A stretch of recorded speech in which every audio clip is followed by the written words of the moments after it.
और आसपास के गांवों से मौजूद मेरे बुजुर्गों, नौजवान साथियों, माताओं, बहनों, बच्चों, सबको हाथ जोड़कर प्रणाम। जय हिंद, जय सुभाष। एक बार जोर से बोल तो दीजिए, जय हिंद, जय सुभाष। बाबूलाल जी ने बड़ा खूबसूरती से आपको एक बात बताई कि हमारी लड़ाई क्या है। हमारी लड़ाई है स्वराज की। अगर देखा जाए तो हमारी लड़ाई है अपने राज की, जिस राज की परिकल्पना नेताजी सुभाष चंद्र बोस ने देखी थी, उस स्वाधीन भारत की। स्वाधीन, अपने अधीन, यानी अपने अंडर काम करने वाला आदमी, अपने आप से काम करने वाला आदमी, जो आप पहले से ही थे। आपने देखा होगा अपने गांव में कोई चोरी, डकैती, बलात्कार, गलत काम जैसा कोई काम ऐसा नहीं होता था हमारे गांव के अंदर पहले। कब? जब अंग्रेज नहीं आए थे, या अंग्रेजों के दिए हुए औजार, जिसको उन्होंने सिनेमा, टेलीविजन और मोबाइल नहीं आया था, तब तक हमें नहीं पता था। टेलीविजन ने हमको बताया कि किसी की लड़की को उठाया जा सकता है। टेलीविजन ने हमको सारे उल्टे रास्ते बताए, वरना दादी नानी की कहानी में कोई गलत बात नहीं हुआ करती थी। और पूरा गांव अपने अधीन, अपने नियमों से चलने वाला हुआ करता था। चूंकि हम अपने नियमों से चलते थे, अपनी जमीन, अपना पशुधन, अपनी मेहनत, अपना बीज, अपना पानी, अपना गांव, अपने लोग, अपना नियम, अपनी पंचायत, अपना जंगल, अपना जमीन, सब कुछ हमारे पास अपना होता था। हमें किसी के ऊपर निर्भर रहने की जरूरत नहीं। नमक को छोड़ करके कोई भी चीज गांव में आती नहीं थी। और पूरा गांव समृद्ध, इतना समृद्ध कि मैंने अपने इलाके में देखा है कि वहां गरीब से गरीब परिवार की महिलाओं के गले में, पैरों में, हाथों में सोना और चांदी हुआ करता था। और आज 50 एकड़ का जमींदार हो, चाहे 100 एकड़ के हो, हमारे यहां कहावत है कि जिसके पास जितनी ज्यादा जमीन है वो उतना ही बड़ा कर्जई है। जिसके पास जितनी ज्यादा जमीन है वो उतना ही बड़ा कर्जदार है, ये बताया जाता है हमारे यहां। मैंने यहां देखा आपके यहां प्राकृतिक संपदा खूब है। और हम बात कर रहे थे रास्ते में आते हुए कि खेतों के किनारे पर जो घास उगी होती है, उसके ऊपर लोगों ने केमिकल छिड़कने शुरू कर दिए हैं घास को मारने के लिए। तो हम कह रहे थे कि अभी खेतों में जहर आ गया है, दिमाग में जहर डालने के लिए आपके बच्चों के हाथों में मोबाइल और आपके घरों में टीवी आ चुका है, और समाज में जहर घोलने के लिए नशे वाले और पुलिस वाले घूम रहे हैं। और इससे भी बड़ा सत्यानाश करने के लिए बैंक वाले आपके गांव में घुस रहे हैं। आपके गांव के अड्डे पर देखा मैंने, बैंक का एक वो लगा हुआ था कि यहां पर इनका सहायता केंद्र करके कुछ लगा था किसी बैंक का। तो मैंने कहा, बैंक मदद करने के लिए आता है क्या? अच्छा, अगर बैंक मदद करने के लिए आता है और इतने सालों से बैंकों ने सारे देश की मदद की है, तो देश की तरक्की होनी चाहिए थी कि लोगों के घरों का सोना गायब होना चाहिए था? बताइए, सोना बढ़ना चाहिए था कि घटना चाहिए था?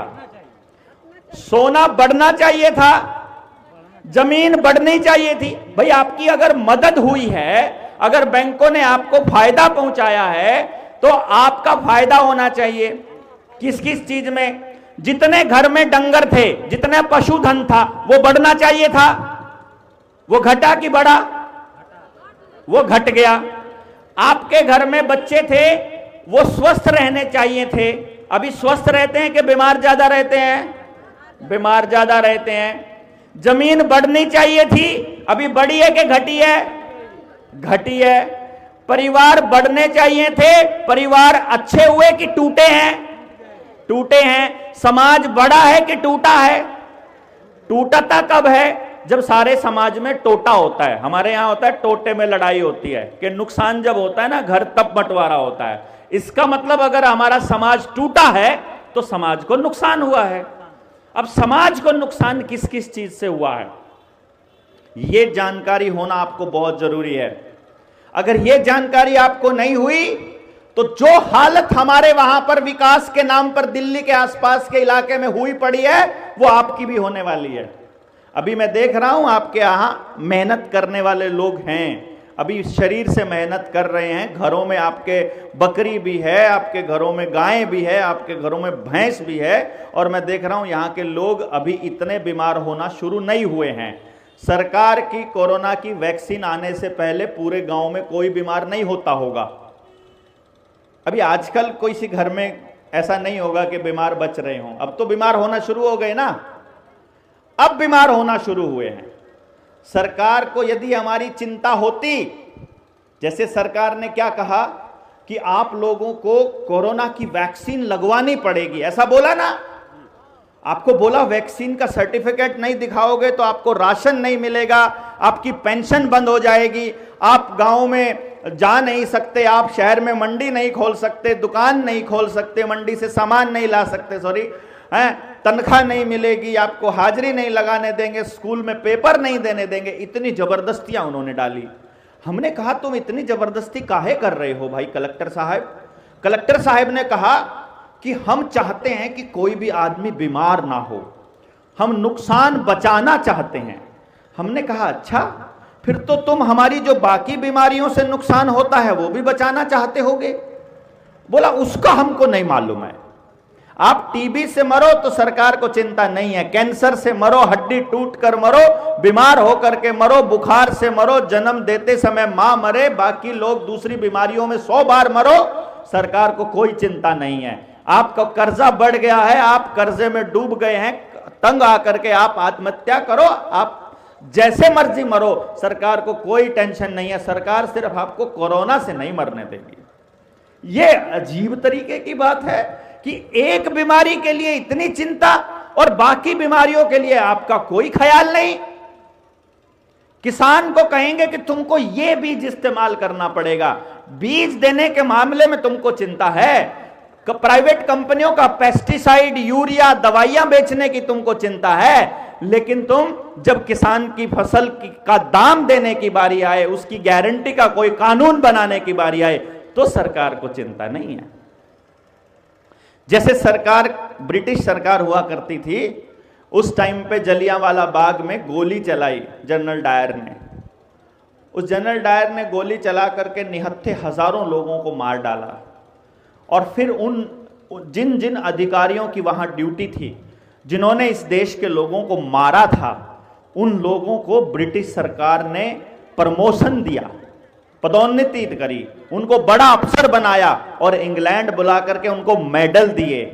आज ये घटिया सरकार, हमारे हरियाणा के हरामखोर मुख्यमंत्री और हमारा डीजीपी, हमारे वो नौकर, उन अफसरों को मेडल देने की बात कर रहे हैं 15 अगस्त को, जिन लोगों ने किसानों के ऊपर गोलियां चलाई, लाठी बरसाए, उनके रास्ते रोके, उनके ऊपर क्रेन चढ़ाई, उनके ऊपर पानी के वाटर कैनन चलाए। यह शर्म की बात है कि अच्छी बात है? आप बताइए, शर्म की बात है कि अच्छी बात है? हम सोचते हैं क्या भारत वाकई में आजाद हो गया है? अभी 15 अगस्त को आजादी का महोत्सव मनाने की बात कर रहे हैं, लेकिन काम वही कर रहे हैं अंग्रेजों के टाइम के। फिर देखा कि अंग्रेजों ने पुलिस को जरूरत से ज्यादा ताकत दे रखी थी। अभी इन्होंने नया कानून लेकर के आए, भारतीय न्याय संहिता, इसमें भी पुलिस को जरूरत से ज्यादा ताकत दे रखी है। और ये कानून लाने की तैयारी 2017 से ये लोग कर रहे थे। तो हमने सरकार से पूछ लिया कि बता तो दो, ये भारत देश गुलाम है कि आजाद है? 14 अगस्त 2000 और 14 अगस्त 1947 को इसका मालिक कौन था और 16 अगस्त को इसका मालिक कौन हुआ? ये किससे गुलाम था और किससे आजाद हुआ? जब ये पूछा हमने सरकार से, तो प्राइम मिनिस्टर ऑफिस, गृह मंत्रालय, वित्त मंत्रालय, पार्लियामेंट्री कमेटी, सबसे घूम फिर के 7-8 कार्यालयों से घूम करके जब आरटीआई का जवाब हमको मिलता है कि कि भारत कब आज़ाद हुआ और किस समझौते और किस आदेश के तहत आज़ाद हुआ, उसकी प्रमाणित कॉपी हमको चाहिए। तो आपको जानकर हैरानी होगी कि भारत सरकार ने हमको ये बताया कि भारत कब आज़ाद हुआ, किससे आज़ाद हुआ, किस समझौते के तहत आज़ाद हुआ, यह गहन शोध का विषय है। सरकार को नहीं पता भारत कब आज़ाद हुआ, बस वो मना रहे हैं। फिर सोचा ये मना रहे हैं तो क्या चीज़ मना रहे हैं। फिर हम देख रहे हैं कि ये हमारी बर्बादी के हर साल गिन रहे हैं। ये बता रहे हैं कि हमारे पास इतनी बड़ी सेना हो गई है, अब देश के लोग अगर खड़े होंगे तो अब हमारे पास इनको गोली मारने के लिए इतने सैनिक आ चुके हैं, अब इतनी मिसाइलें आ चुकी हैं, इनके गांव उजाड़ने होंगे। तो हमने इनके गांव के अंदर बिजली पहुंचा दी है ताकि रात को जब हमने हवाई हमले करने हो तो उन बिजली के बल्बों से पता लगाया जा सके कि ये पूरा शहर है, इसको उड़ाना है तो ठां से उड़ा दो। एक शहर पे बम डालने के लिए आपको बिजली क्या आपके फायदे के लिए दिया है? आपके फायदे के लिए बिजली नहीं है। आपका एक फायदा नहीं होता है बिजली से, एक सिंगल फायदा नहीं होता है। जब हम डिबेट में बैठते हैं वहां पर तो जो अपने आप को पढ़ा लिखा बोलते हैं वो फायदा नहीं गिना पाते हैं इसके, और हम इसकी हर बात में नुकसान गिना सकते हैं, हर बात में। लेकिन हमारे बच्चों को साइंस में पढ़ाया जाता है कि विज्ञान वरदान है, उसके कुछ ना कुछ नुकसान भी होंगे, अगर किसी चीज़ का फायदा है तो नुकसान भी होंगे। मोबाइल का फायदा गिनाएंगे और कहेंगे चलो नुकसान तो होंगे ही, बिजली का भी ऐसे ही, टेक्नोलॉजी का। लेकिन मैं आपको बताऊं ये इन्होंने आपके लिए नहीं, अपने लिए, आपको कंट्रोल करने के लिए खेला। इस पूरी दुनिया में आजादी से पहले का दौर अगर आप देखोगे, गुलामी के दौर के ऊपर नजर दौड़ाओगे तो आपको पता चलेगा कि एक कहावत आपको सुनने को मिलेगी।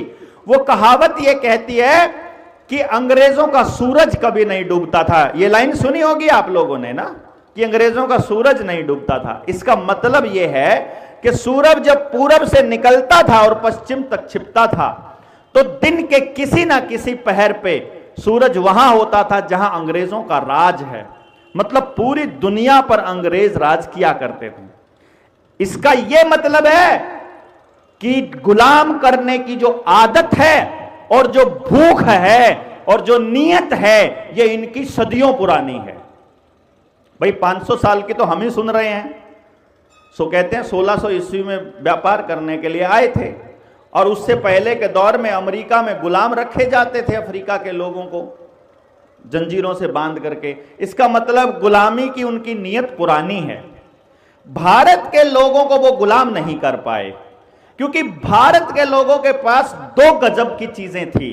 एक तो स्वाधीनता, कि वो अपने गांव की व्यवस्था को अपने आप संभाल लेते थे। सब कुछ उनके पास अपना, जल जंगल जमीन जानवर शिक्षा स्वास्थ्य न्याय राजनीति खेती सब उनकी अपनी। किसी भी दुकानदार की, किसी बाजार की, किसी मशीन की, किसी बिजली की, किसी अंग्रेज की, किसी काम में कोई जरूरत नहीं। और दूसरा, यहां के हर आदमी के पास ढेर सारा सोना है, धातु है, पशुधन है। 20-20 डंगर तो एक एक परिवार में हुआ ही करते थे।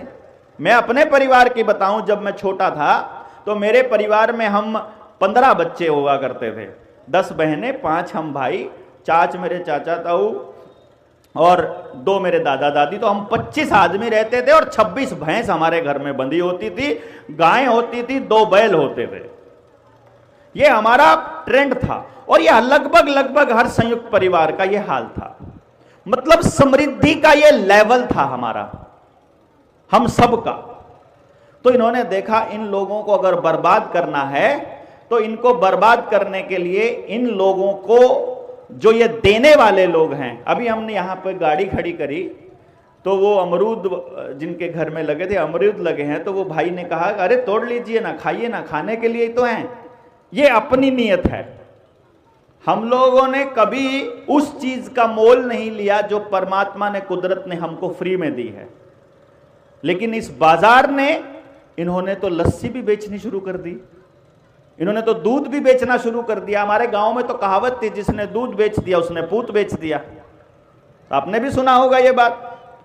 तो फिर इस समाज को कैसे खराब किया जाए और इस समाज को पराधीन कैसे किया जाए, इसको गुलाम कैसे किया जाए। तो इसको गुलाम करने के तरीके खोजे गए।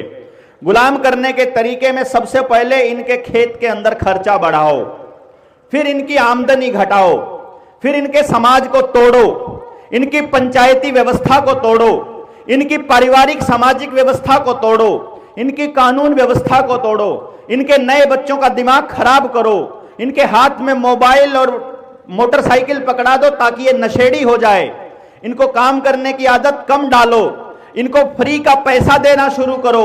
और फ्री का पैसा आते ही जब आदमी का हाथ ऐसे करता है, जब आदमी मांगना शुरू करता है, तो आदमी भिखारी की औकात पे आ जाता है।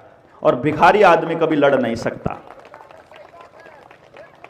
भिखारी आदमी कभी लड़ नहीं सकता। इसलिए इन्होंने आपको फ्री में देना शुरू किया।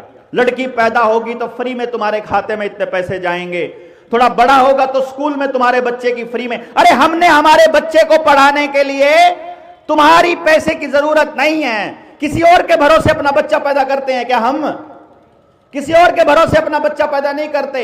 हम स्कूल में अपने बच्चे को खाना खाने के लिए नहीं भेजते, हम वहां पर फ्री की किताब के लिए नहीं भेजते, हम अच्छी एजुकेशन के लिए भेजते हैं कि बच्चा पढ़ लिख कर तरक्की करे और समाज के लिए काम आए। लेकिन इन हरामखोरों ने ऐसा प्रचार कर दिया कि ये लोग तो सिर्फ खाना खाने के लिए स्कूल में आते हैं, ये लोग तो सिर्फ फ्री की किताबें लेने के लिए स्कूल में आते हैं, फ्री की वर्दी लेने के लिए आते हैं। और इन्होंने पूरे समाज के अंदर ये प्रचार कर दिया। फिर उसके बाद बुढ़ापा पेंशन, विधवा पेंशन, फ्री का राशन कार्ड पे सस्ता अनाज, सस्ता चावल, सस्ता तेल, सस्ती दाल ये चालू किया और लोगों ने अर्जी फर्जी राशन कार्ड बनाने स्टार्ट किए। जब आदमी झूठ बोलना शुरू करता है पैसे और फायदे के लिए, उस आदमी की आत्मा मर जाती है। और जिस आदमी की आत्मा मर जाती है वो आदमी परमात्मा के रास्ते पर नहीं चल सकता, वो आदमी देश को तरक्की के रास्ते पर नहीं ले जा सकता, वो आदमी देश के लिए कुछ नहीं कर सकता। ये इनको पता है। इसलिए जो आदमी मांगने वाला है उन सबको मांगने वाला बना दो। और इसमें एक बहुत बड़ा रोल अदा किया बैंकों ने। अब देखो, बैंक आया, उसने कहा आपको हम फायदा देंगे। क्या फायदा दोगे? तुमको हम पैसा देंगे।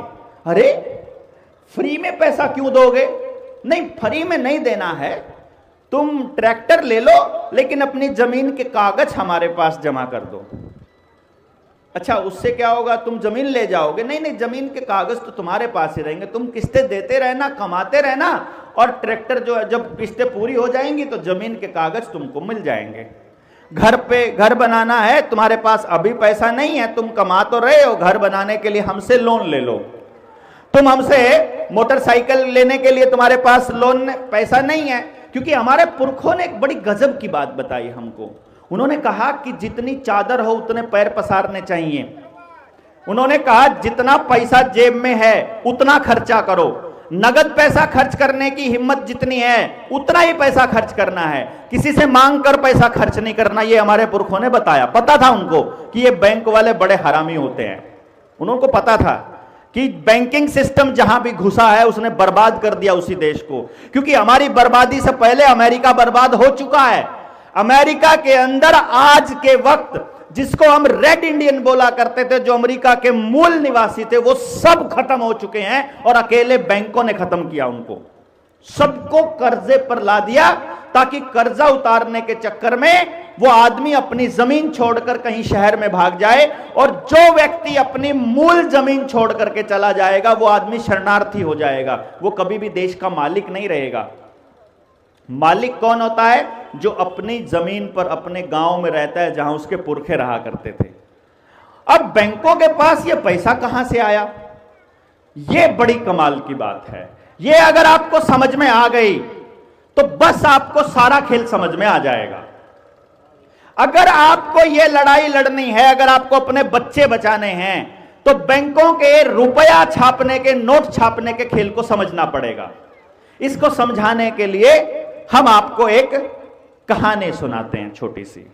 और ये असली कहानी है, नकली नहीं है। मैं आपको ये बताऊं, बनाई हुई कहानी नहीं है। हमारे गांव में पहले सुनार हुआ करता था, हर गांव के पास। और सुनार को रुपया छापने का अधिकार था। सोने और चांदी के रुपए होते थे, चांदी के 10 रुपयों के बराबर एक सोने की मोहर हुआ करती थी।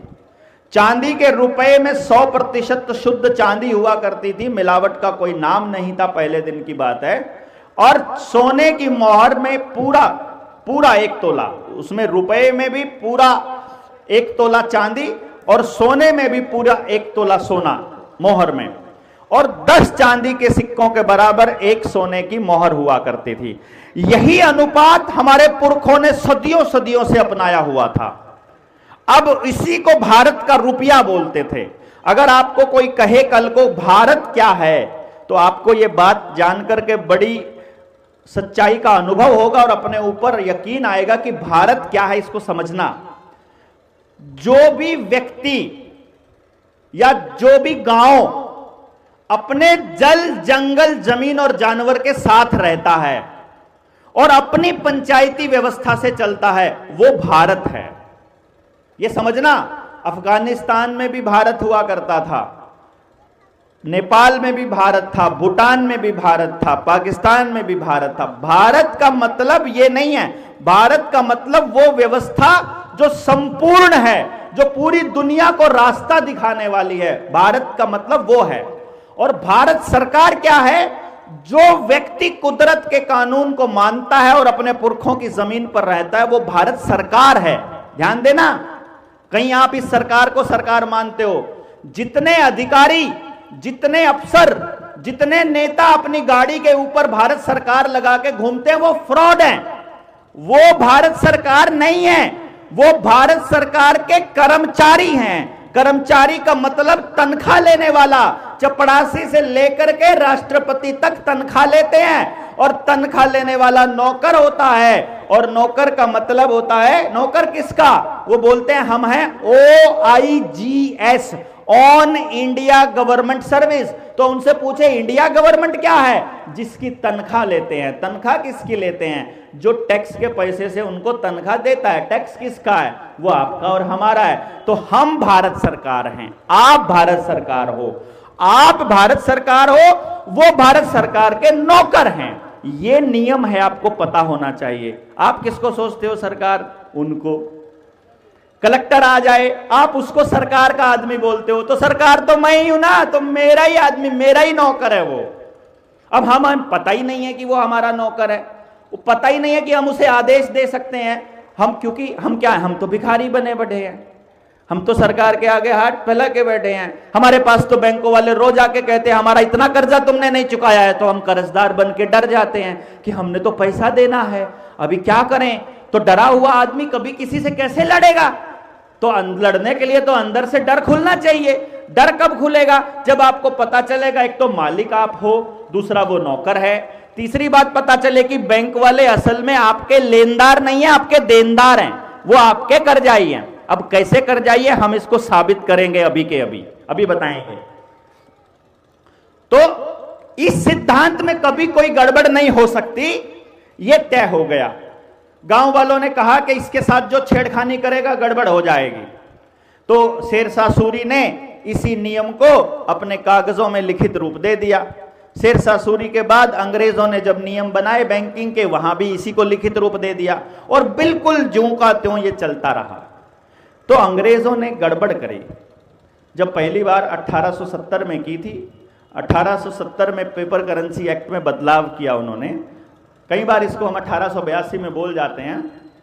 1870 के पेपर करेंसी एक्ट में उन्होंने ये कह दिया कि अभी जो है एक मोहर 10 रुपए की नहीं होगी, 15 रुपए की हो जाएगी। इसको समझना, आप देखिएगा, खेल को समझना। सोने और चांदी का जो उत्पादन का अनुपात है वो लगभग 1:10 होता है, इसीलिए इनकी कीमत का अनुपात भी 1:10 ही रहता है। यह सदियों से चलता आ रहा है, और इसीलिए भारत का जो रुपया है उसको भी इसी तरीके से रखा है कि 10 रुपए के बराबर में 1 तोला सोना मिलेगा हमको। 10 रुपए के बराबर 1 तोला सोना, एक मोहर। अब सोचो जरा, और सोच करके जवाब देना सारे। हमने मेहनत करी, सुबह से लेकर रात तक हमने अपने शरीर की ऊर्जा खेत में लगाई, उससे उत्पादन जो हुआ हमारे पास, जो भी अनाज हमने पैदा किया, दूध पैदा किया, हमारे जानवर, दूसरे जानवर पैदा हुए, उसको बेचकर हमने कुछ रुपए कमा लिए और हमारे घर में रखे हैं 300 रुपए। क्या रखे हैं? अरे बोलो जरा, क्या रखे हैं? 300 रुपए। उस वक्त की बात बता रहा हूं मैं, जब रुपया चांदी का होता है।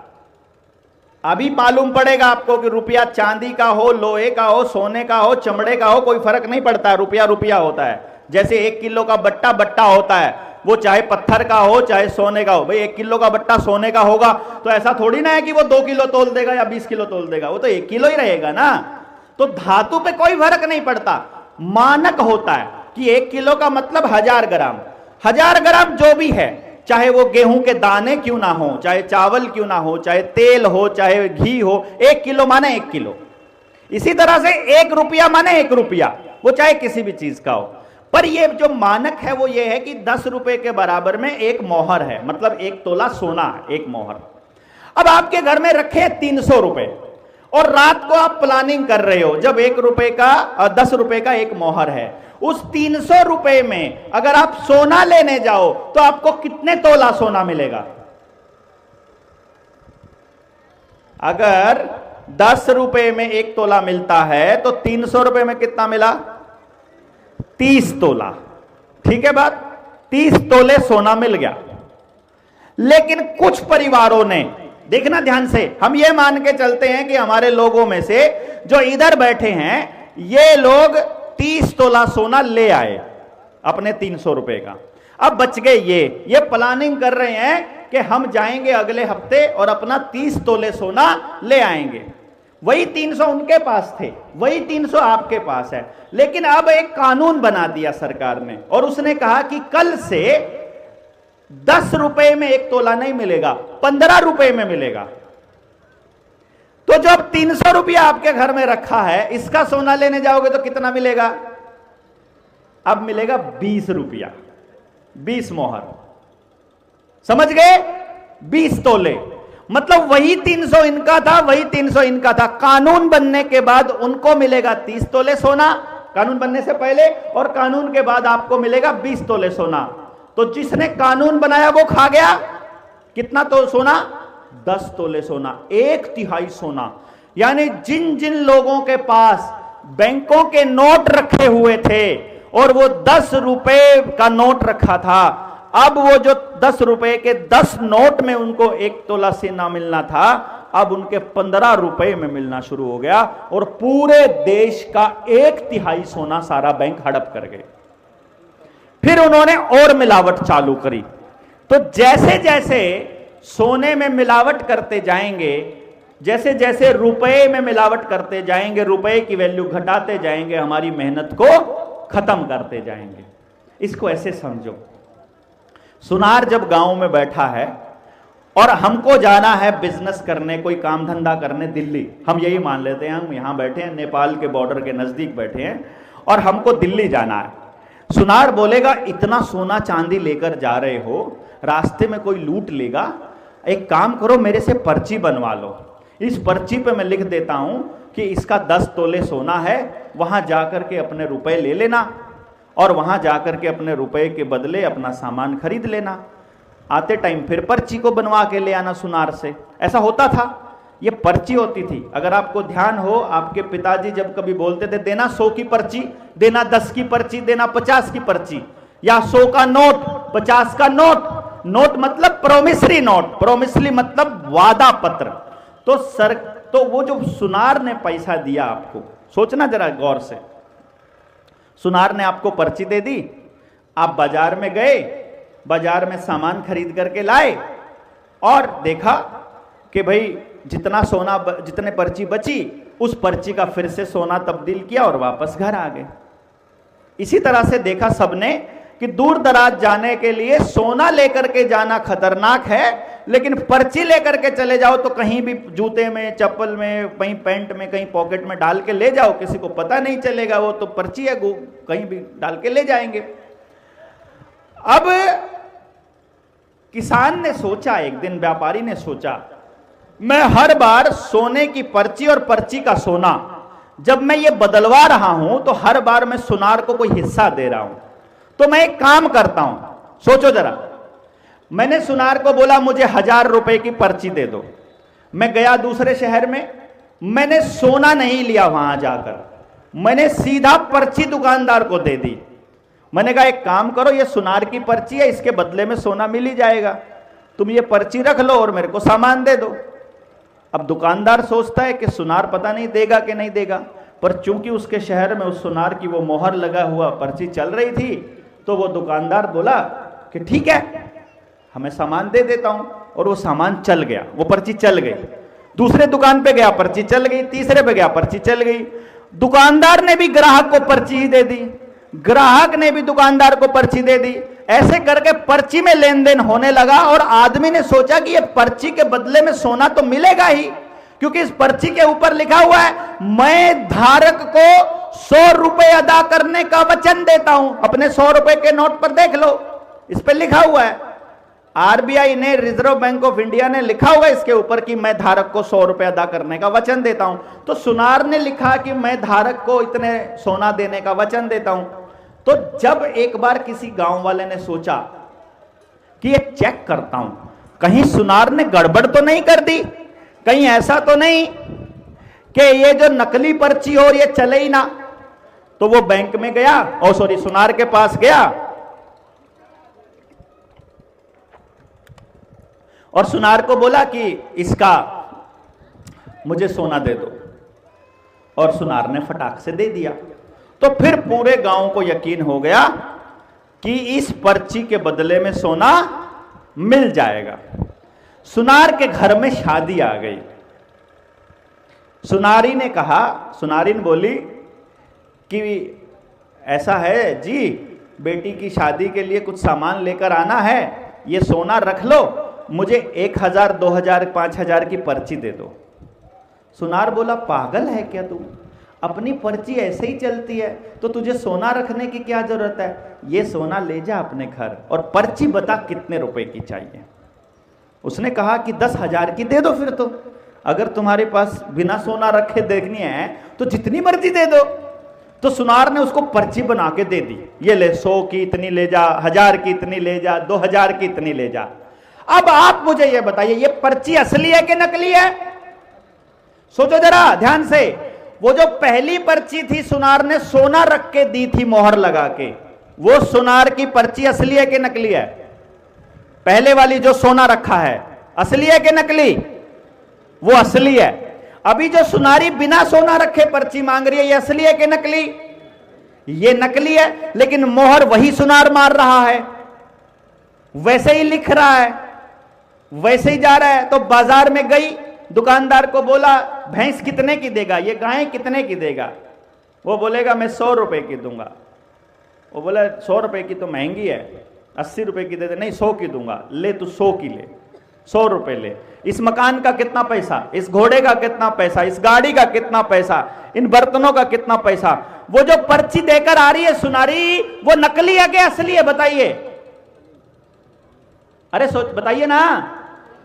नकली पर्ची है। सामान असली लेके आ रही है कि नकली?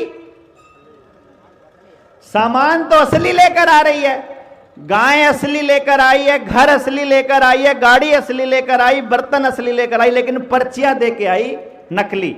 अब किसी को शक हो गया कि सुनारी ने गड़बड़ तो नहीं कर दी, और वो पर्चियां लेकर के सुनार के पास गया। अब सुनार के पास ही गया, अब उनको मालूम है कि सारा गांव तो अपनी पर्ची मांगने आएगा नहीं।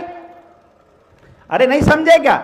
सारा गांव तो अपनी पर्ची लेकर आएगा नहीं, क्योंकि इन लोगों के पास इतना टाइम ही कहां है कि देख ले कि हमारे हाथ में पर्ची असली है कि नकली है। आपने कभी देखा है कि आपके हाथ में जो नोट है वो असली है कि नकली है? देखा है क्या? नहीं देखा ना। कभी चेक किया? कभी बैंक में जाके पता किया कि असली है कि नकली है? हमने चेक किया, हमने पूछा बैंकों से कि तुम ये असली नकली का नोट चला के रखते हो, हमको बताओ कि किस नोट को तुम असली कहोगे, किस नोट को तुम नकली कहोगे। जिस नोट को तुम असली कहोगे उसका क्या पैमाना है, उसका क्या स्टैंडर्ड है, वो बताओ हमको। बैंकों ने मालूम है क्या जवाब दिया? आरबीआई का जवाब बता रहा हूं, किसी बैंक का जवाब नहीं बता रहा हूं। आरबीआई ने वित्त मंत्रालय ने, भारत सरकार ने हमको यह लिख के दिया कि वैध रुपए का हमारे पास कोई दस्तावेज उपलब्ध नहीं है। अगर सरकार के पास वैध रुपए का दस्तावेज उपलब्ध नहीं है, मतलब सारा रुपया अवैध है, मतलब सारा रुपया नकली है। इसका तो यह मतलब निकलता है ना भाई। अगर असली रुपए का कोई कागज अगर सरकार के पास नहीं है, सरकार बताए कि मेरा रुपया असली है कि नकली है। अगर नहीं है कोई दस्तावेज तो इसका मतलब सरकार फ्रॉड कर रही है, इसका मतलब सरकार ठगी कर रही है पूरे देश के साथ, पूरी दुनिया के साथ। अब ये जो सुनार की नकली पर्चियां हैं, ये बाजार में ऐसे ही चलती रहेंगी, लेकिन किसी को पता नहीं चलेगा कि ये नकली पर्ची है। समझे? 2 रुपए, 2 तरह के रुपए अपने देश में चल रहे हैं, 2 तरह की करेंसी चल रही है। मैं आपको ऐसे बताऊं, अगर एक चल रही है भारत सरकार की करेंसी और एक चल रही है ब्रिटिश राज में भारतीय रिजर्व बैंक की करेंसी। किसी के पास 1 रुपए का नोट है? हाथ खड़ा करो, किसी के पास है क्या 1 रुपए का नोट? जिसके पास भी 1 रुपए का नोट अगर है, तो मैं आपको बताता हूं, जितने पढ़े लिखे नौजवान हैं वो देख लो, जितने बैंकों के लोग हैं वो देख लो, जितने अगर जो सुन रहे हैं कहीं और सुने वो भी देख लो, और जो यहां बैठे हैं वो भी सुन लो। 1 रुपए के नोट के ऊपर लिखा होता है भारत सरकार। क्या लिखा होता है? 1 रुपए के नोट पर भारत सरकार, क्योंकि 1 रुपए के ऊपर रिजर्व बैंक का कोई अधिकार नहीं है, क्योंकि रिजर्व बैंक प्राइवेट संस्था है। जितने बैंक हैं सब प्राइवेट हैं, ये सरकारी नहीं है। लोग इनको सरकारी सोचते हैं, इसलिए डर जाते हैं। समझ गए? तो 1 रुपया किसका है? भारत का। 1 रुपए को छापने का अधिकार किसका है? भारत सरकार का। और भारत सरकार रुपया कैसे छाप सकती है? जब वो 1 रुपए का मानक अपने पास रख लेगी। और 1 रुपए का मानक क्या रहेगा? जिसको कभी छेड़ा नहीं जा सकता। लेकिन लास्ट टाइम जिसको कागजों में छेड़ा गया था वो था 1 रुपए, 15 रुपए में 1 मोहर, यानी 15 रुपए का 1 तोला सोना। 1 तोले का मतलब 11.664 ग्राम सोना। इसका यह अर्थ हुआ कि 15 रुपए में अगर 11 ग्राम और 664 मिलीग्राम सोना मिलता है तो 1 रुपए की वैल्यू हो गई 777 मिलीग्राम सोना। इसका मतलब भारत सरकार के पास 777 मिलीग्राम सोना या 777 मिलीग्राम सोने के बराबर का अनाज या डंगर या कोई और प्रॉपर्टी होगी तो वो 1 रुपया छाप सकती है, नहीं तो भारत सरकार इससे आगे रुपया नहीं छापेगी। ये तो है 1 रुपया। जब रिजर्व बैंक बना तो 1934 में यही करार हुआ था कि आप जितना रुपया छाप रहे हो, रिजर्व बैंक को यह बोला गया था, और रिजर्व बैंक की धारा 26 और 24 में यह लिखा हुआ है कि हम मानक के हिसाब से रुपया छापेंगे, और जो रुपया छापेंगे उसका स्टैंडर्ड जो होगा, देश का नागरिक जब भी चाहेगा अपना रुपये के बदले का सोना ले सकता है।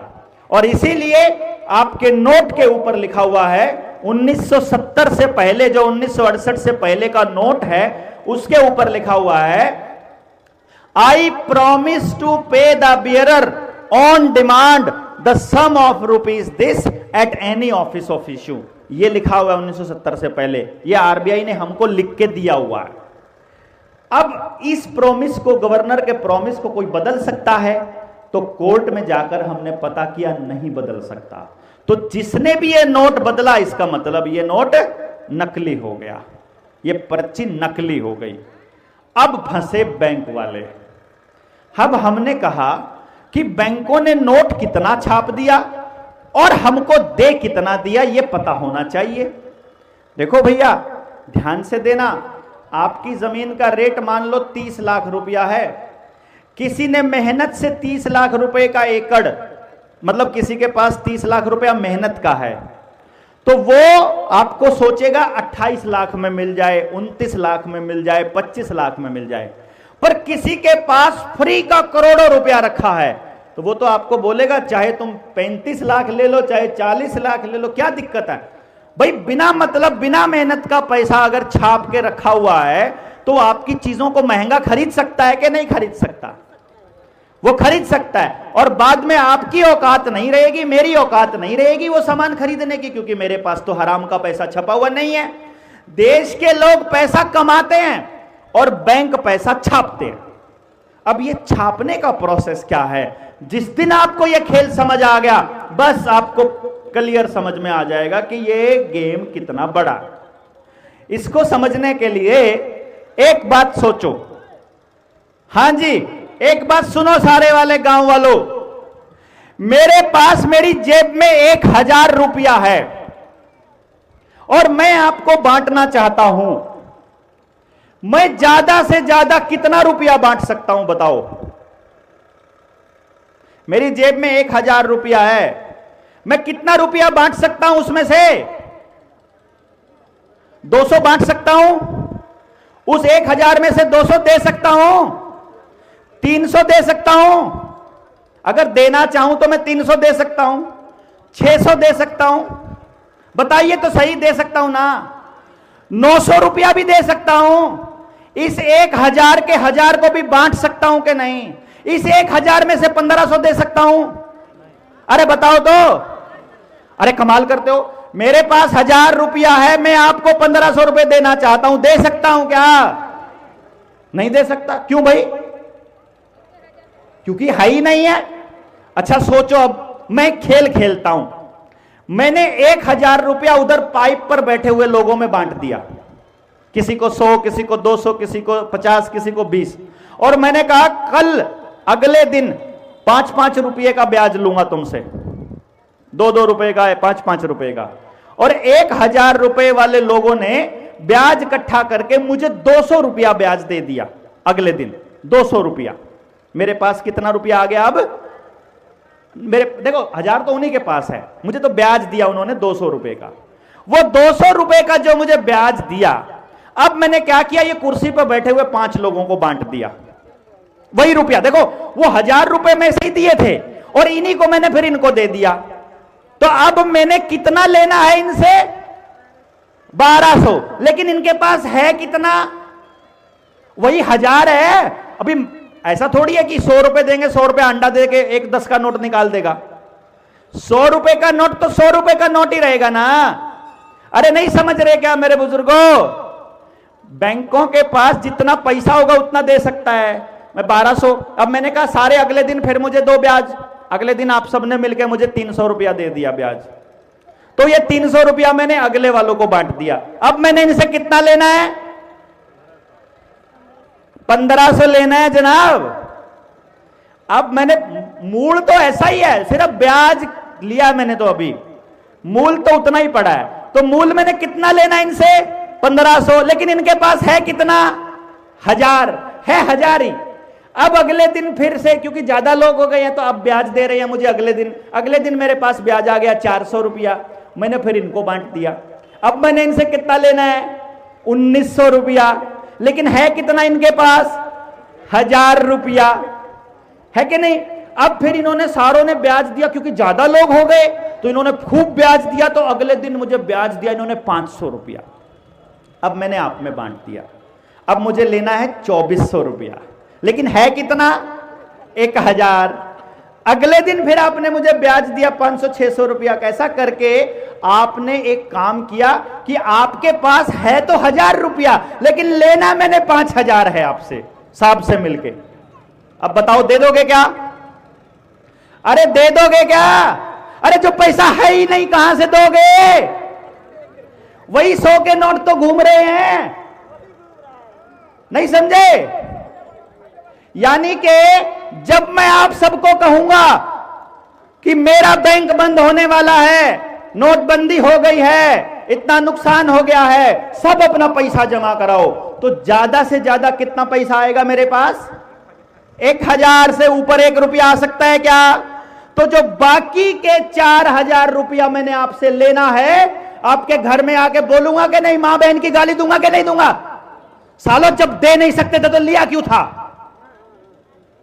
मेरे दफ्तर में आ जाना, मैं कर लूंगा पूरा। हमारे वहां पर स्वयं सहायता समूह, जो सेल्फ हेल्प ग्रुप थे, वहां पर औरतों के साथ इन्होंने क्या गंदा काम किया कि 20-20, 50-50 औरतों को सेल्फ हेल्प ग्रुप के नाम पर इन्होंने लोन बांट दिया ऐसे ही। अब वो काम तो कुछ करती नहीं है, उनके घर वाले पी गए दारू, कोई किसी ने खर्च कर दिया मोटरसाइकिल पे, किसी का बेटे की फीस जमा करा दी, किसी ने कुछ कर दिया, काम की जगह पे तो लगाया नहीं, लगाना आता ही नहीं। आप बिजनेसमैन थोड़ी ना हो, आप तो घर का काम करने वाले लोग हो। और ये बात बैंकों को पता है कि इनकी घर की औरतों को निकम्मी बना दो, इनकी घर की औरतों को ऐसे कर दो, कर्जदार बना दो। अब घर की औरत भैया कहां से दे, हम हमारे पास तो पैसा है नहीं। बार बार घर में आएंगे और वो गुंडे वो घर की औरतों को, अब उन्हें देख लिया कि इसका आदमी मर चुका है, बेटा इसका अभी छोटा है, बच्चे छोटे हैं, अकेली औरत है, नई जवान औरत है। उसने कहा कल से दफ्तर में आ जाना, हम पैसे पूरे कर लेंगे। उसने सोचा चपड़ासी वगैरह का पानी पिलाने का काम देता होगा, चले जाती हूं। वो चली गई अगले दिन 9 बजे दफ्तर के टाइम पर। उसने बोला साहब के साथ जाना, इसको खुश करना है, इतना पैसा पूरा हो जाएगा। ये वहां हो रहा है हमारे एरिया में, आपको भी यही करना है। मैं शायद ऐसा ही करना होगा उनको अपनी औरतों के साथ। अगर ये करना है तो कर्जा लो, दबा के लो, और अगर नहीं करना है तो ये करने वाले हैं आपके साथ, बैंक वाले ये करने वाले हैं। मैं आपको बता रहा हूं, क्योंकि जब ये आपके आदमियों को गाली दे सकते हैं, उनको सड़क पर रोक सकते हैं, जब ये उनको किसी भी तरह से बर्ताव कर सकते हैं, तो ये कल को आपके साथ को छोड़ेंगे क्या? ये सवाल ही पैदा नहीं होता है साहब। ये आपके घर की इज्जत को नीलाम करके छोड़ेंगे, और वो पैसा आपके पास है नहीं जो आपने देना है, वो बाजार में कहीं नहीं है। हमने बैंकों से पूछा तुम रुपया कैसे छाप सकते हो भाई, कितना रुपया छाप सकते हो, जो पेपर करेंसी एक्ट के अलावा बिना मानक का रुपया नहीं छाप सकते हो। तो देश की आरबीआई ने हमको जवाब दिया कि हमारे पास 800 टन के करीब सोना है, 796 टन सोना है, सोना और दूसरे एसेट मिला करके। हमने पूछा इसकी कीमत कितनी बनती है, 4.8 लाख करोड़, यानी लगभग 5 लाख करोड़ बनता है। 5 लाख करोड़ की पेपर करेंसी वैध है, लेकिन देश के अंदर कितनी करेंसी चल रही है? बोले 34 लाख करोड़, यानी के 29 लाख करोड़ रुपए का पैसा फर्जी है, नकली पर्ची जो सुनार वाली। क्योंकि इस देश में 2 पर्चियां हैं, एक भारत सरकार की पर्ची और एक भारतीय रिजर्व बैंक की पर्ची। और भारतीय रिजर्व बैंक यदि सोने का मानक रखकर रुपया नहीं छापता है तो वो रुपया नकली माना जाएगा। अब आप लोगों ने कर्जा ले रखा है, आपको जब कर्जा दिया, आपका आधार कार्ड लिया, आपकी फैमिली आईडी ली, आपके घर के कागज चेक किए, आपका व्यवहार चेक किया। जब आपका व्यवहार कर्जा लेने से पहले सही है तो कर्जा लेने के बाद कैसे गलत हो जाएगा भाई? इसका मतलब कर्जा लेने के बाद गड़बड़ कुछ हुई है, यानी वो कर्जा कहीं गड़बड़ में होगा तो ही गड़बड़ और गलत होगा। तो जब आपको कर्जा देते समय बैंक वालों ने आपकी पूरी जांच पड़ताल करी थी, तो जब आप उनको वापस कर रहे हो तो पूरी जांच पड़ताल करके दोगे कि नहीं दोगे, या ऐसे ही दे दोगे अपनी कमाई? अरे बताओ, बैंकों ने बिना सोना रखे पैसा छाप दिया। और कमाल की बात बताता हूं मैं आपको, उससे भी बड़ी बात आपको जानकर हैरानी होगी। बैंक आपको कर्जा कैसे देता है? जितने बैंक के भाई यहां बैठे हो, जाकर के अपने मैनेजर से पूछना, जाकर के अपने टॉप अधिकारियों से पूछना कि ऐसे ही देते हो कि कुछ और घपला घोटाला करते हो। अगर मेरी बात में इतनी सी भी गलती पा जाए तो यहां चौराहे पर खड़े करके जूते मार लेना, लेकिन अगर यह बात सच हो तो बैंक वालों को जूते मारना शुरू कर देना। अगर यह बात सच हो तो समझ गए ना? बैंक वाले जाकर के पूछ लेना अपने अधिकारियों से, क्या पूछना है मैं बता रहा हूं कैसे छापता है। मान लो बैंक वालों ने आपके पास आपको लोन देना, आप लोन मांगने के लिए गए, आपने कहा मुझे गाड़ी के लिए, सुनना ध्यान से भाई सुनो, मान लो आपको लोन चाहिए, आपने कहा मुझे गाड़ी के लिए 10 लाख का लोन चाहिए, मकान के लिए मुझे 15 लाख का लोन चाहिए, और मुझे मोटरसाइकिल के लिए लोन चाहिए, या कोई दूसरा लोन चाहिए, ठीक है। अब बैंक सबसे पहले क्या करेगा? अपना आधार कार्ड लाओ, अपनी आमदनी का सर्टिफिकेट लाओ, तुम्हारे पास कितनी जमीन है उसके कागज लेके आओ, ऐसे बोलता है कि नहीं बोलता है? ठीक है, अभी सोचना, बैंकों के पास अगर 1000 करोड़ रुपया पड़ा है तो वो ज्यादा से ज्यादा कितना लोन दे सकते हैं? अरे बताओ भैया, अगर बैंक के पास 1000 करोड़ पड़ा तो कितना लोन दे सकते हैं? 1000 करोड़ ही दे सकते हैं। उससे ऊपर बैंकों को लोन नहीं देना चाहिए, क्योंकि उससे ऊपर पैसा है ही नहीं है। लेकिन बैंकों के लोन देने के नियम में यह लिखा हुआ है कि अगर बैंकों के पास 1000 करोड़ पड़ा है तो वो 10,000 करोड़ का लोन दे सकते हैं। जो 9,000 करोड़ कहीं है ही नहीं, उसको वो देंगे कैसे? पहला सवाल। अब दूसरा सवाल, वो देते कैसे हैं? मैं एक एग्जांपल लूंगा, बाकी अपने आप समझ जाना। मैंने अपनी घर के लिए लोन लेना है 10 लाख रुपए का। बैंक कभी भी 10 लाख रुपए की प्रॉपर्टी पर 10 लाख का लोन नहीं देता। वो 15 लाख की प्रॉपर्टी पर 10 लाख का लोन देता है, या 20 लाख की प्रॉपर्टी पर 10 लाख का लोन देता है। यानी कि जितनी की वो प्रॉपर्टी है उससे 25-30% ज्यादा अगर उसकी कीमत है, जितना लोन लेना है उससे 25-30% ज्यादा है तो ही लोन देगा। अब बैंकों के पास एक क्रेडिट और डेबिट का एक खाता लिखा होता है, जिसको उनकी बैलेंस शीट बोलते हैं। क्या बोलते हैं? Balance sheet. हमने बैंकों से बैलेंस शीट मांगी है, हमने बैंकों की बैलेंस शीट देखी है, और इसीलिए मैं ये बात आपको बता पा रहा हूं, क्योंकि मुझे अंदर की कहानी का पता है। बैलेंस शीट में क्या करता है वो, उसके ऊपर लिखा हुआ है, मान लेते हैं कि बैंकों के पास 20 लाख रुपया रखा हुआ है।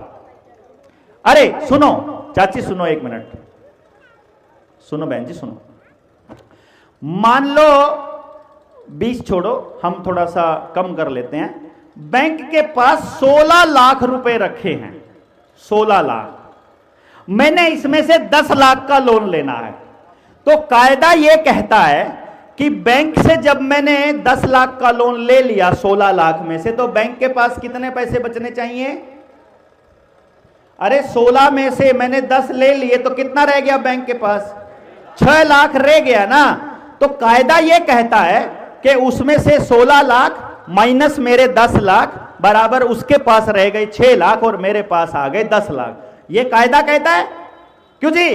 विधि तो यही कहती है ना, न्याय तो यही कहता है। लेकिन होता क्या है?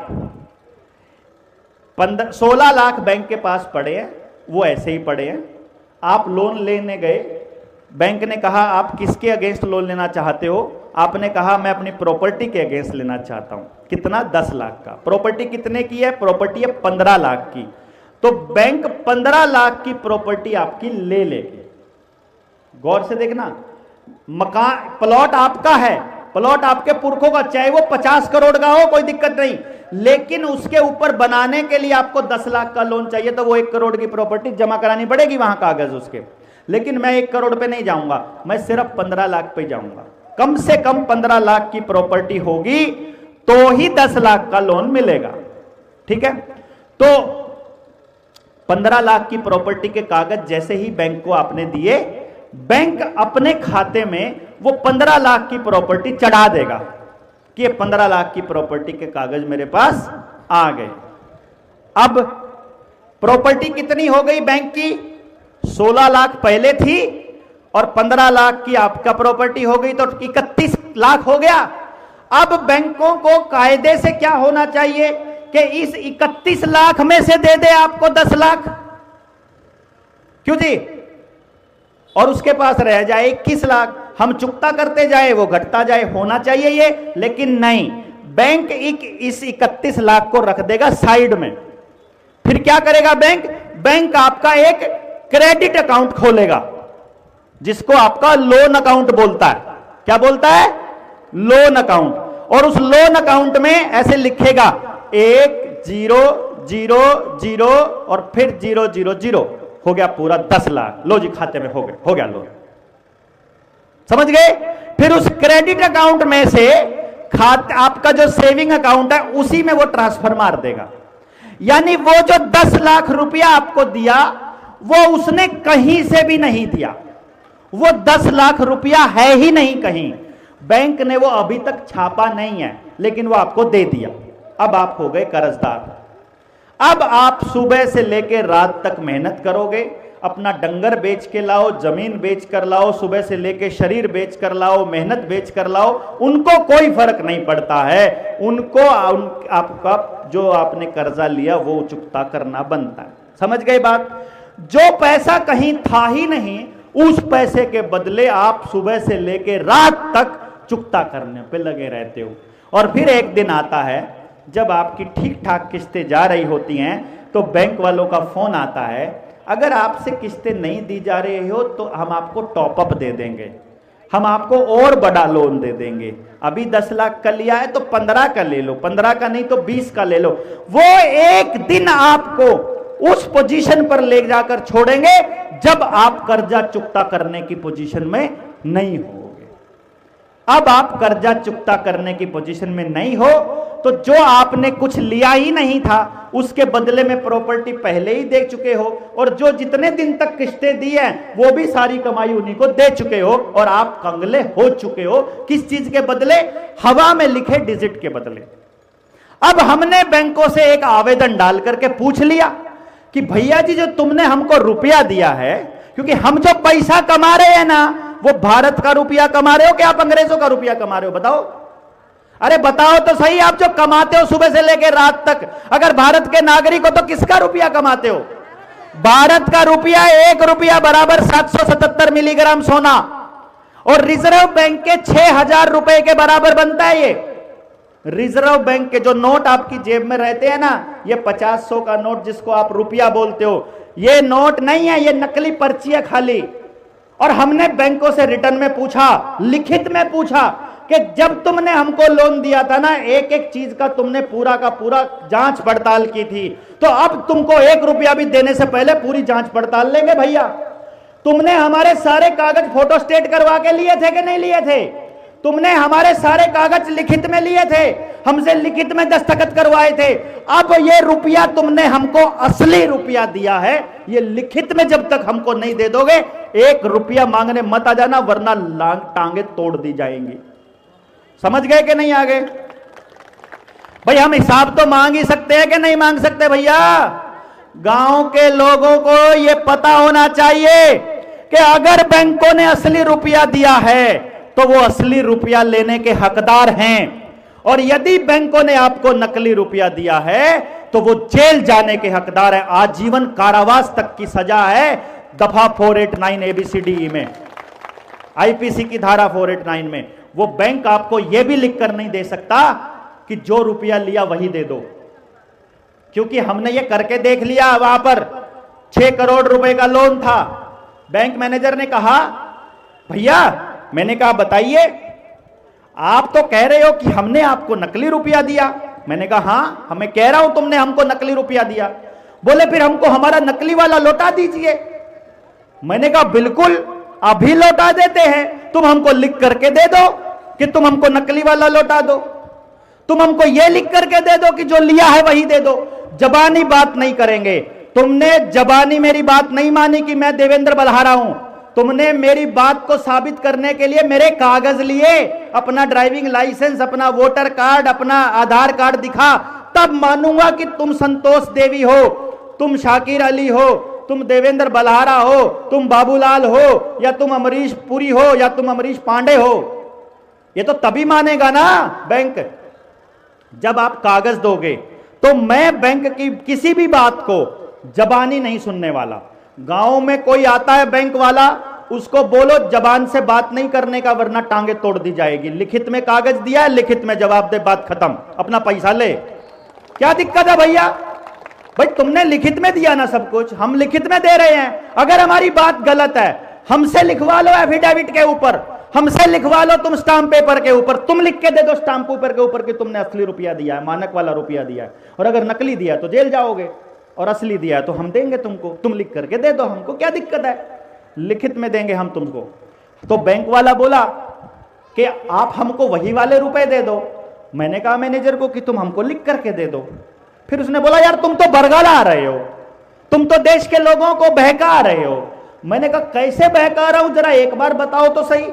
उसने कहा तुमको मालूम नहीं है क्या कि कॉइनेज एक्ट 2011 बना दिया सरकार ने। मैंने कहा मालूम है, लेकिन कॉइनेज एक्ट के अंदर कॉइन का कोई स्टैंडर्ड नहीं दिया हुआ, बिना स्टैंडर्ड का रुपया होता ही नहीं है, तो फर्जीवाड़ा है। जितने में पार्लियामेंट के सांसदों ने वो कानून बनाया है, जिस दिन देश की जनता को पता चला और वो अपने घरों से निकलने की हिम्मत कर पाए, उस दिन वो सारे पार्लियामेंट के सांसद जेल में होंगे, इसकी भी गारंटी देते हैं। जिस प्रधानमंत्री ने बनाया था वो भी जेल जाएगा।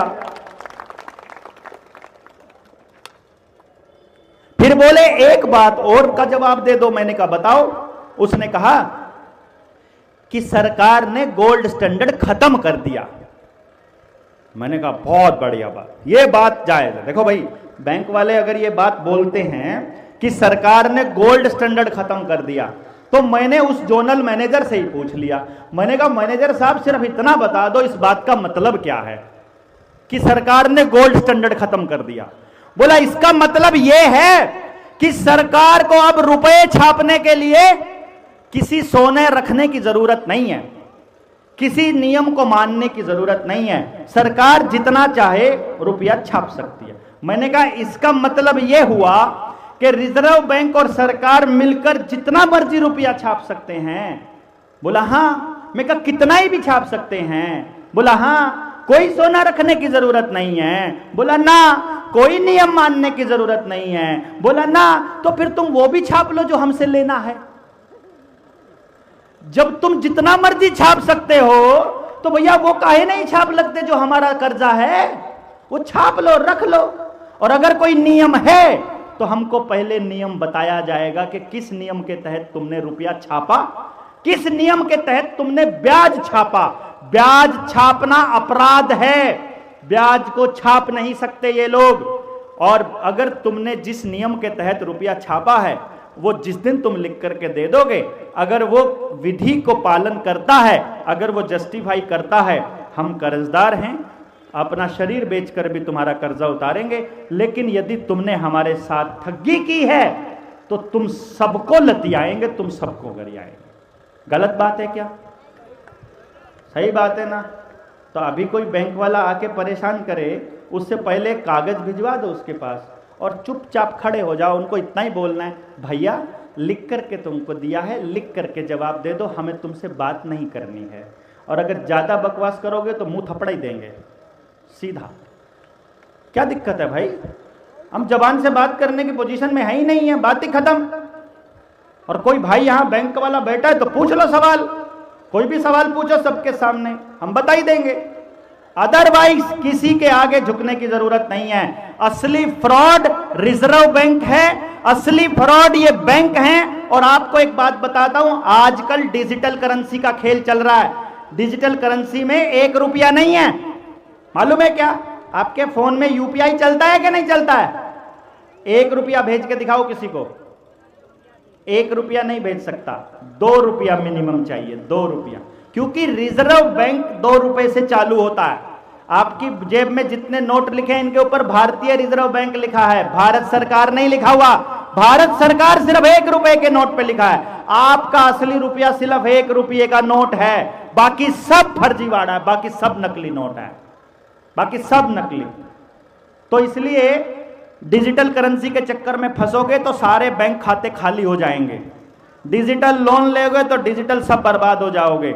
अगर कहीं पर पैसा खर्च करना है, खेती वाली जमीन खरीदो, पानी पे इन्वेस्ट करो, अपने सोने पर इन्वेस्ट करो, पशुधन पे इन्वेस्ट करो, मोटरसाइकिल पर, गाड़ी पर, किसी ऐसी चीज पर खर्च मत करो जिसकी कीमत कम होती है। ऐसी चीज पर खर्च करो जिसकी कीमत बढ़ती है। आज एक भैंस खरीदी है 60,000 रुपए की, अगले साल ब्याज आएगी, एक बछिया, एक कटिया और दे देगी, 2 भैंस हो जाएंगी 60-60 हजार रुपए की, साल भर बाद तैयार। समझ गए ना? ऐसी चीजों पे खर्च करो। एक बकरी की 2 बकरी हो जाएंगी, 3 हो जाएंगी, 2 से 4 होंगी, 4 से 8 होंगी, 8 से 16 होंगी, क्योंकि एक जना एक को पैदा कर रहा है, वो पैसा बन रहा है। मोटरसाइकिल खरीदोगे आज 1 लाख रुपए की है, अगले दिन बेचने जाओगे 80,000 से ऊपर नहीं बिकेगी। ऐसी चीज जिसकी कीमत कम हो रही है उस पे लोन देंगे हरामी ये बैंक वाले, लेकिन जिसकी कीमत बढ़ रही है उस पर लोन देंगे। अगर सोने पर लोन दे दिया, पहले तो 1 लाख का सोना लेंगे, 70,000 का लोन देंगे, बाद में और लोन देते। वो सोना नहीं देना चाहते आपको वापस, ऐसा चाहते सोना रख ले इनका, अपना सोना अपने पास रखो, अपनी जमीन अपने पास रखो, जमीन के ऊपर कोई लोन ना हो, अगर कोई लोन है तो बैंक वालों को बुलाओ, उनका हिसाब करो, मिलकर के पूरे गांव वाले जिस दिन खड़े हो जाएंगे उस दिन किसी बैंक की औकात नहीं है गांव में आकर किसी से मांग ले, आपका कोई ट्रैक्टर उठा ले, आपकी कोई मोटरसाइकिल छेड़ दे। इसलिए ये चेतावनी दे दो, अगर गांव में, पूरे गांव में किसी का भी कोई मोटरसाइकिल उठा ले अगर कोई फाइनेंस वाला, सारा गांव पहुंच जाओ थाने, सारा गांव पहुंच जाओ कि तुमने उठाया कैसे, पहले लिखित में जवाब दे, उसके बाद बात करेंगे। लिखित में जवाब दे के अपने ले अपना कर्जा लो रहा, तुम हम कोई कर्जा चुकाने से मना थोड़ी कर रहे हैं। मैंने ये आपको नहीं कहा है कि कर्जा चुकता नहीं करना है, मैंने ये कहा है अगर उन्होंने आपको असली रुपया दिया है तो हम कर्जदार हैं, हम देंगे तुम्हारा पैसा, लेकिन तुमने अगर फ्रॉड किया है तो क्यों दें भैया हम, फिर तो तुमको जेल जाना चाहिए ना, नहीं समझे? इसलिए इस बात को कान खोल करके सुन लीजिए, समझिए, ये समझ की लड़ाई है, न्याय की लड़ाई है, ये ज्ञान युद्ध है। इस ज्ञान युद्ध में बिना समझ के आप फंस जाओगे। और जिन लोगों को पता लग गया, जिन लोगों को मालूम पड़ गया कि अच्छा इतना बड़ा खेल है बैंकों का, वो नहीं फंसेंगे फिर। और इसके बाद एक और बात बता देता हूं, आप लोग सरकारों से बहुत डरते हो, डीएम आ गया, कलेक्टर आ गया, कोई फलाना आ गया, कोई ढिमकाना आ गया, भाई फलाने का आदेश है, तहसीलदार का आदेश है। तो आपने एक चीज सुनी होगी जिसका नाम है ग्राम सभा, सुना है क्या? एक होती है ग्राम पंचायत और एक होती है ग्राम सभा। पंचायत के तो मेंबर को चुनते हैं गांव वाले वोट डालकर, वोट डालने वाला आदमी होता है इस देश के अंदर शरणार्थी, रिफ्यूजी डालते हैं वोट। जो इस देश का नागरिक है उसे वोट डालने की जरूरत नहीं है।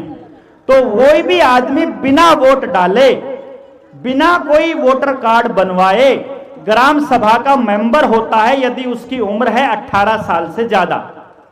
18 साल से ऊपर का हर बच्चा, हर बूढ़ा, हर औरत ग्राम सभा की सदस्य है। अगर गांव का 70% आदमी ग्राम सभा के लेटर हेड पर ग्राम सभा का प्रस्ताव पास करके कलेक्टर को भेज दे, चीफ मिनिस्टर को भेज दे, यहां तक कि सुप्रीम कोर्ट के चीफ जस्टिस की भी औकात नहीं है ग्राम सभा के लिखे हुए को मोड़ दे, आपके पास इतनी ताकतवर बॉडी है। यानी गांव के 70% लोग एक तरफ होने चाहिए।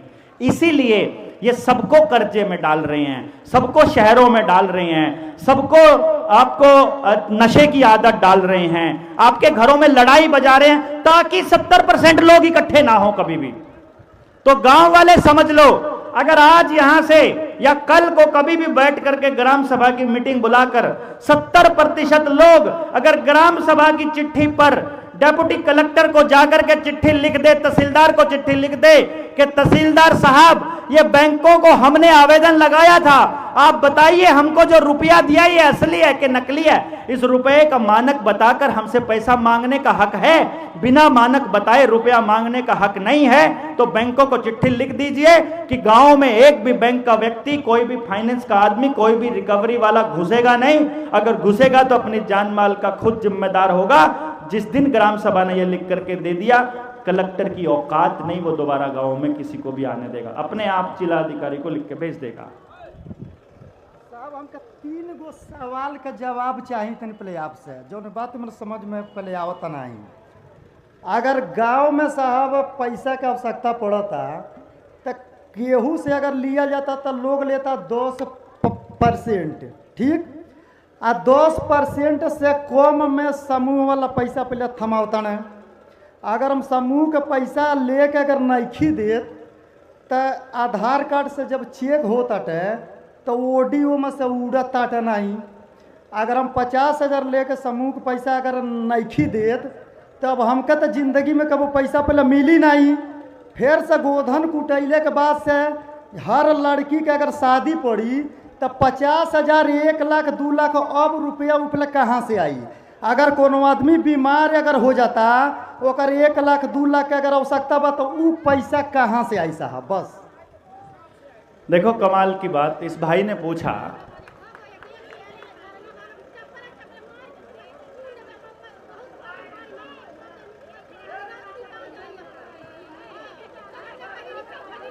ये बोला, भाई ने कहा कि वो 1 लाख रुपया कहां से आए। रुक जा।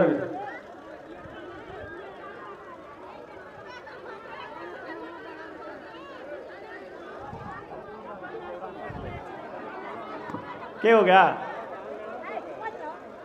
अरे उसने दारू पी रखी है वो एक जना। शांत रहिए आप लोग, शांत रहिए। ये समूह वाले होंगे।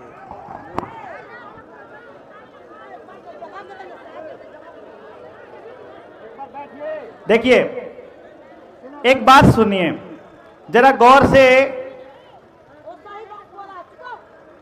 एक सवाल सुनिए आप। भाई ने सवाल पूछा कि अगर आपको बेटी का ब्याह करना है और आपको 1 लाख रुपया चाहिए तो वो कहां से आएगा। और दूसरा पूछा कि कोई इमरजेंसी में अगर हमको रुपया चाहिए तो वो रुपया कहां से आएगा।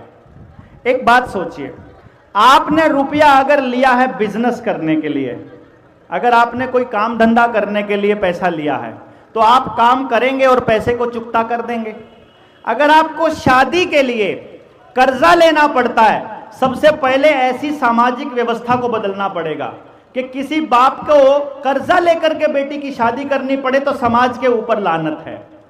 भाई उसको जिसका उसका जितना जुगाड़ नहीं है तो सारा समाज मिलकर के उसकी बेटी की शादी नहीं कर सकता है क्या?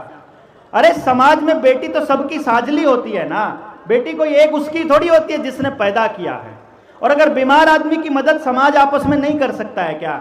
अगर कोई एक व्यक्ति बीमारी के लिए कर्जा ले लेगा और शादी के लिए कर्जा ले लेगा, उसके पास चुकता करने के लिए कहां से आएगा भाई? शादी कमा के थोड़ी देगी उसे, बीमारी कमा के थोड़ी देगी उसे। इसका मतलब वो जिस चीज को भी कर्जे पे रखेगा, जिस चीज को भी गिरवी रखेगा, वो नीलाम होगी फिर आने वाले टाइम में। वो कर्जा है ही नहीं है। और उससे भी बड़ी बात बता देते हैं भाई, जो रिजर्व बैंक का 6,000 रुपया है, सुनो ध्यान से, जो रिजर्व बैंक का 6,000 रुपया है भारत सरकार के 1 रुपए के बराबर है। तो अब जो तुम 6 लाख रुपए का लोन लेने वाले हो, 6 लाख रुपए का, वो असल में 100 रुपए का होना चाहिए। रियल में जो असली ठगी है वो ये है कि आपको बताया गया है ये 6 लाख रुपया है, लेकिन असल में वो 100 रुपया है। उसके जो 6 लाख रुपए में जितना सामान आता है वो 100 रुपए में आता है। तो इस बात को आपको समझना पड़ेगा कि आपको जो दिया जा रहा है, यदि वो असली रुपया है, मैंने ये नहीं कहा है आपने कर्जा लेना नहीं है, मैंने ये नहीं कहा है कि आपने कर्जा चुकता करना नहीं है, मैंने ऐसा तो नहीं बोला। मैंने बोला जो ले रहे हो उसकी जानकारी तो कर लो कि वो असली है कि नकली है। असली है तो असली दो और नकली है तो बैंक वालों को जेल भेजो, सीधी सी बात है। इसमें लिखित में दे करके जवाब लेने में क्या नुकसान है भाई? हमको लिखित में दे दिया, अगर बैंक कहते हैं कि बैंकों ने कोई गलती नहीं करी है, कोई गड़बड़ नहीं करी है, उनके पास तो वकीलों की पूरी फौज है ना, तो बैंक वाले लिख करके दे दो ना कि भैया हमने तुमको सही रुपया दिया है, हमने तुमको असली रुपया, मानक वाला रुपया दिया है। अगर मानक नहीं है तो वो रुपया ही नहीं है, सीधी सी बात है ना। ये समझने की बात है। आप कुछ कह रहे थे? जो आप बोल रहे हैं, ये समाज में लड़कियों के शादी करना चाहिए, सहयोग लेना चाहिए। जो लड़की पैदा करती है तो अपने जन्म के पार पर पैदा करती है। अगर वो बेशर्म में अगर लड़की पैदा करती है, अगर समाज के लिए पैदा करती है तो समाज से पैसा मांग के शादी करना चाहिए। बिल्कुल बिल्कुल सही बात माता जी। तो मतलब बड़ी बात यह है, आप लोगों को यह समझ में आ जाना चाहिए कि बैंकों ने आपसे जो लेन देन किया वो लिखित में किया, आप उनसे जो लेन देन करेंगे लिखित में करेंगे। वो चाहे जो भी बात हो उसके हिसाब से, तरीके से चले, कानून के हिसाब से चलने में हमें कोई आपत्ति नहीं।